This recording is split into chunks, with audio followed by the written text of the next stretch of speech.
kontserti hakkas lund langema, isegi tuiskama, autod mattusid alla, nõme alla. Inimesed olid lumevangis.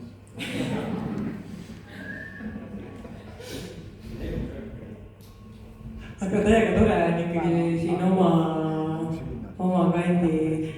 kandis nii-öelda kontserti anda, täiesti teistsugune tunne. Omad inimesed on kõik saalis. Väga palju tuttavaid nägusid näed. Sooja.